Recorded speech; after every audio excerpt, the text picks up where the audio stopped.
Se você fez a segunda fase da OAB e está com medo de não ter passado por pouco, saiba que você tem condições de ainda passar. Então fica comigo até o final desse vídeo que eu vou te mostrar como você vai conseguir chegar lá. Para quem não me conhece, eu sou Rodrigo Lima, auditor do TCU, advogado, mas já fui agente de Polícia Federal, analista do Banco Central, e eu peguei toda essa minha bagagem dos concursos públicos para preparar os alunos para passarem na OAB. Complicada essa prova da OAB, não é mesmo? Quanto você teve que estudar, quanto você teve que se dedicar para chegar até aqui? Bom, você lembra que você fez uma primeira fase pesada, na qual você se preparou aí durante toda a sua faculdade, mas no finalzinho você teve que intensificar esses estudos. Então você foi se preparando para essa prova que é super desafiadora, na qual você tem que o quê?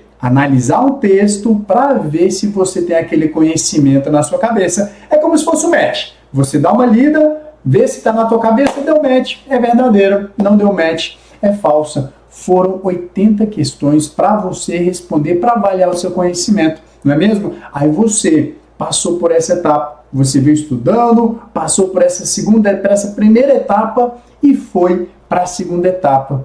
A segunda etapa é muito mais desafiadora que a primeira etapa. Nós sabemos que temos por volta de 100, 120 mil inscritos por prova na OAB. Porém, somente de 20 a 30% dos alunos acabam passando. Algumas provas que têm um nível de complexidade um pouco menor, acaba passando 40%, mas são raras, são muito raras as exceções de chegar a passar 40%. Fica ali entre 30% e 35%.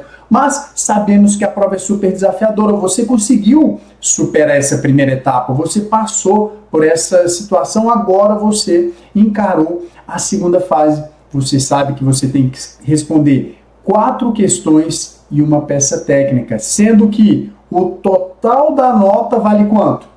Vale 10, exatamente. Você precisa de quanto para passar nessa prova? 6 pontos, sendo que você tem 5 pontos para a peça técnica e você tem 5 pontos para as questões, sendo que 1,25 pontos para cada uma das questões, ok? Então, aqui a dinâmica para a segunda fase já é diferente. Lembra que eu falei para você que na primeira etapa você tinha que fazer um match? Aqui já não é assim. Você tem que fazer o quê? Analisar. Você tem que ler um texto, buscar dentro do seu arcabouço intelectual a resposta daquela pergunta. Então muda a dinâmica, muda a forma de você responder a essa prova. Além disso, você tem que escrever. Uma coisa é você analisar verbalmente, no meio do computador, ou alguma coisa nesse sentido, explicando para uma outra pessoa. Outra coisa é você escrever. Então, por isso que a segunda fase ela é tão desafiadora, que você não basta só fazer um match, você tem que analisar, você tem que verificar se o que eles estão pondo ali como uma situação é para você julgar, você colocar ali os seus conhecimentos jurídicos. Mas a gente sabe também que você tem um amparo aí para fazer essa segunda fase. Você não precisa fazer esse match porque você tem um vade-mecum do seu lado, concorda? Então esse vade-mecum, essa consulta que você pode fazer, ou material, né, os códigos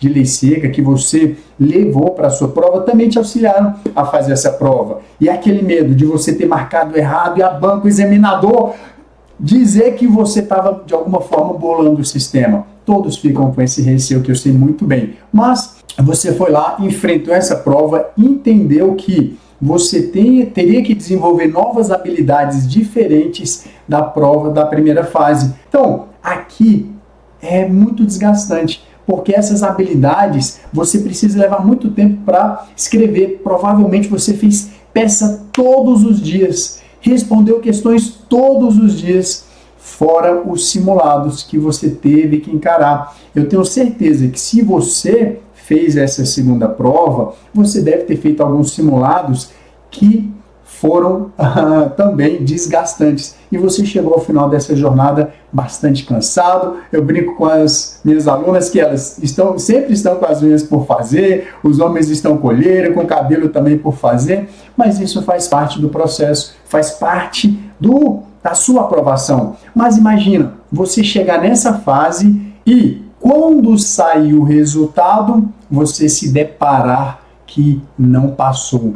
Quantos meses jogados fora, quanta dedicação, quanto você sofreu e se dedicou para chegar neste ponto e você ser reprovado. Pois é, aqui vem uma outra corrida que nós temos que percorrer, que é a fase de recursos. Nós sabemos que a FGV tem que corrigir muitas questões, muitas provas. Se num cenário de 120 mil inscritos passam por volta ali de 20%, vamos colocar 20%, né? 20% vai dar ali por volta de 26 mil pessoas. Então eles têm que corrigir por volta de 26 mil redações, vezes 5. Então, 26 mil redações, né? Colocando peças e questões, você vai colocar aí 50, por volta de 130 mil redações que eles vão ter que corrigir. Vocês acham que eles vão corrigir todas com o esmero necessário para poder aprovar com você? Você acha que eles vão ter dosinha de você? Claro que não, eles fazem uma leitura dinâmica, passa por cima. Se você não respondeu na sequência certa, se você mudou a ordem da resposta da sua redação, provavelmente eles desconsideraram essa sua nota. Então, a FGV, para corrigir esse volume enorme de questões, ela passa primeiramente uma leitura, faz uma primeira correção, alguns passam, aqueles que seguiram todos os padrões, alguns não passam porque erraram mesmo, outros não passam injustamente. Talvez esta seja a sua situação. E a gente está aqui para realmente reverter isso. Ao longo das últimas provas, eu venho auxiliando os alunos a recorrerem desse resultado. Então, o aluno ele vê que não passou, eu pego a prova dele, avalio se ele tem condições de passar, ele tendo condições de passar, depois dos recursos,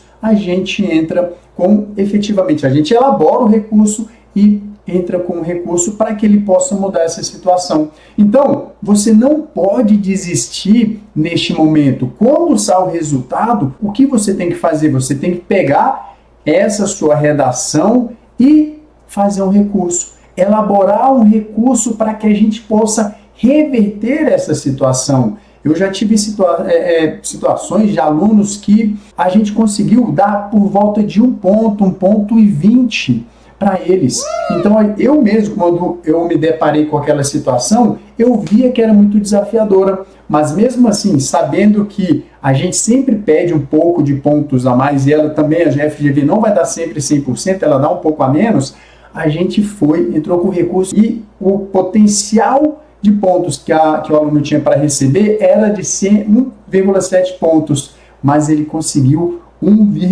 foi por volta de 1,1 pontos. Então aqui nós entramos nessa outra maratona. Maratona por quê? Você tem um curto espaço de tempo para ir atrás dos pontos que você precisa, entrar no sistema da FGV e inserir o seu recurso lá. É difícil? Mas não é impossível. Tem toda uma estrutura que você precisa seguir. Eu costumo passar para os alunos, colocar uma parte introdutória, uma parte do que está sendo questionado, uma pequena análise do que aconteceu e uma conclusão, que é o quê? A desconsideração da avaliação do julgador, para que seja concedida para o aluno todo aquele ponto que ele teoricamente perdeu. Já vi muitos alunos escrever ipsis literis as palavras exigidas lá dentro da folha de resposta, dentro dos quesitos exigidos pela banca. Então você fala, o aluno ou eu respondi ipsis literis o que a banca exigia. Então, você pegando esse formato de cara, você já está pronto para enfrentar essa maratona. Então, como funciona a parte de prazos?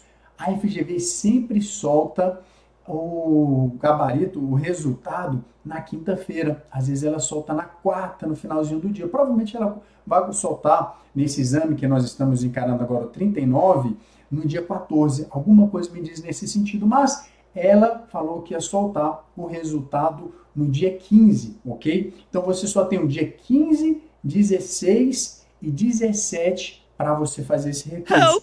Aí no dia 18 você vai entrar, você vai ter até o meio-dia, que é um domingo, para você entrar com esse recurso. Então você tem um prazo muito curto, que é quinta, sexta e sábado, para ir atrás, para ver quais são as respostas, para elaborar o seu recurso, entrar no sistema e mandar para a FGV. Diga-se de passagem que algumas vezes o sistema cai devido à grande procura. Por isso é tão importante você elaborar rápido o seu recurso e, além de tudo, você inserir o mais rápido possível lá no site da FGV. Porque se você for deixar para o domingo, pode ser que o sistema caia. E ela informa que ela não se responsabiliza por situações técnicas de eletricidade, enfim, falhas no computador. Então, por isso que você tem que correr contra o tempo. Para quê? Para você fazer esse recurso. O negócio é que se você tivesse os 3 dias à sua disposição, estava tranquilo. O problema é que você tem uma casa para arrumar, você tem